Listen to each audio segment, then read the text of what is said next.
Aspen lentil.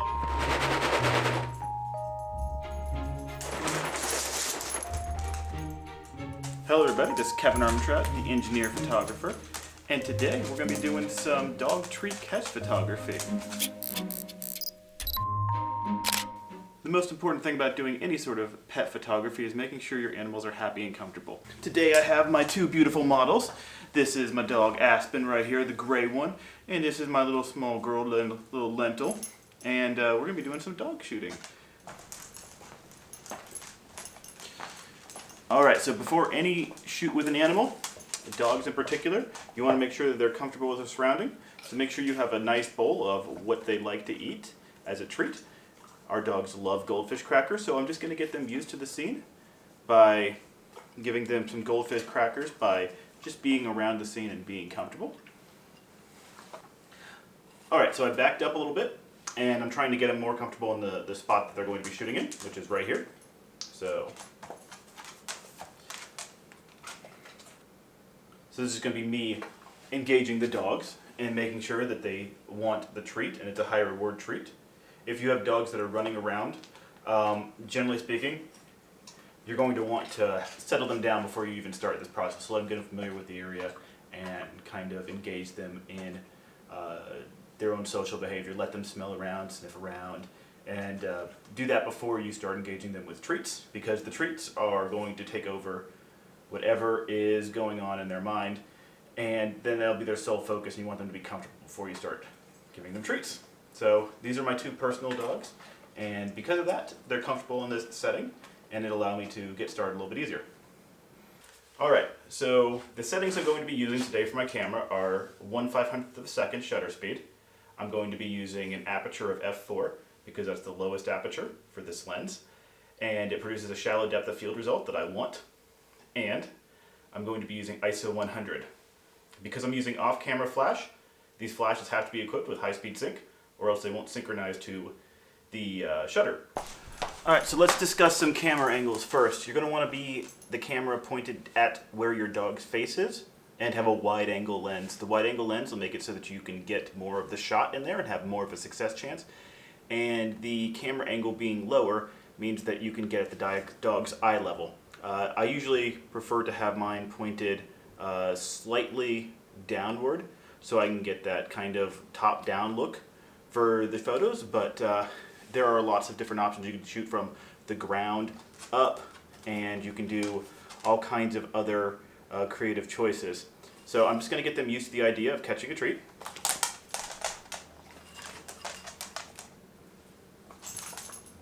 Now, dogs will oftentimes behave very erratically when there's treats around, so you want to make sure that they're away from any of your equipment.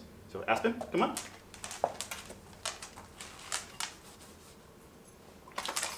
See?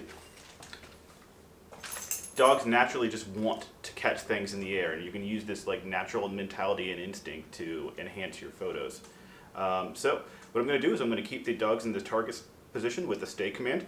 If your dogs do not know the stay command, what you're going to want to do is overload that area with treats until they want to be in that area. This is going to take time if you don't have this command known. So I'm going to go ahead and start with the stay command, and I'm going to have the dog stay here while I throw treats from behind the camera. Alright, I want to show you guys a little bit of behind the scenes of the lighting being used here. Alexa, turn on the den lights. Okay. So my key light for video work is the Godox SK300ii. To the left of that is my primary flash. That is the Godox AD360ii. My camera's tripod right there for where I'm shooting. It's going to be directly in front of the animals.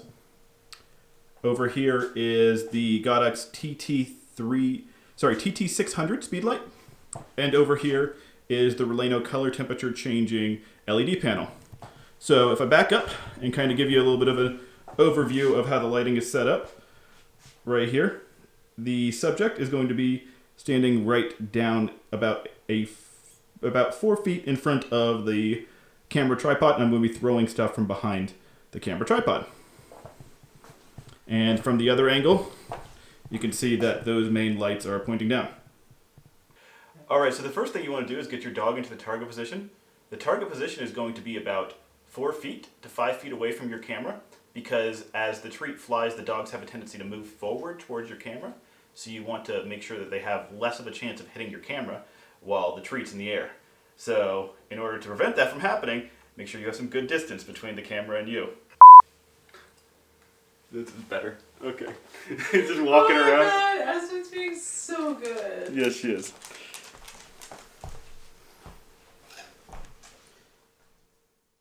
Alright, so now with Aspen perfectly in frame, I'm going to toss a treat to her. Alright, so this is our other dog, Lentil, and I'm going to do the same thing. And throw the treat. That's what we're trying to catch, right there. So I'm going to go ahead and start taking some photos because she has a real short attention span.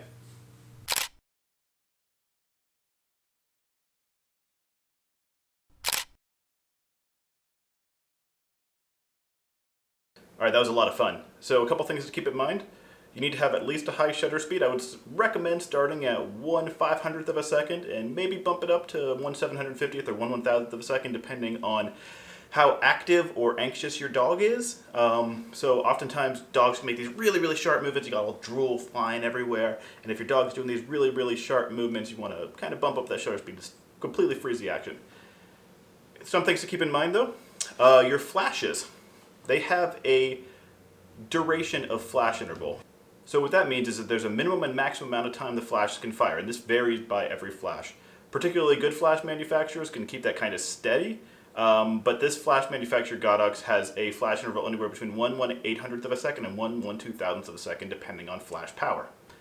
What that means is that you can get completely different amounts of action stoppage by your flash. So your flash by itself will work to stop the action because the light that it outputs only is for a fraction of a second. And that means that if you have a low enough ISO, you're not going to expose anything else around you, except for what the flash is picking up when it's firing. So that's a good and a bad thing.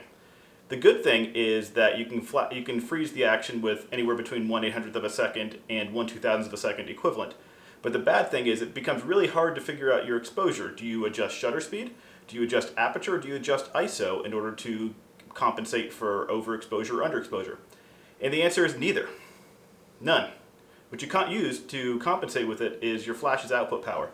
Now, depending on what type of flash you're using, it can either be via a TTL or a manual exposure compensation in your flash's transmitter. So I'm using a Godox X2T as my transmitter, and that transmitter has the ability to remotely change all of the flashes around this scene's power. The way a flash works is you charge up a capacitor, blow out the capacitor, and then it instantaneously flashes out light. So if you have the capacitor charged to a specific value, it's not going to happen until the next flash interval. So I would recommend that if you change your flash interval from anywhere from a higher power to a lower power flash, you go ahead and manually trigger the flash to discharge those capacitors. So the next time, your next shot is going to be a good shot and not one that has been overexposed due to your flash power. I find that animal photography, while it's good typically to use softbox and soft lights on human, I find that animal photography works best so you can get good contrast in their fur if you use hard light. So that's why the two lights that I have as my flashes were not soft at all. They were straight hard light coming out of it and hitting directly on to the dog's face so that you can get all that texture and detail in their fur. But this produces two problems. The first problem is that because the light is so intense and so focused that if the animals move position a lot, you're going to have to move the flash too. Second problem that this poses is that you get really harsh shadows sometimes. And while you can use that for cool artistic effect as seen here, where you can see Lentil's mouth open while the treat is suspended midair, you can use that for really cool artistic effect. Oftentimes those harsh shadows are really unwanted.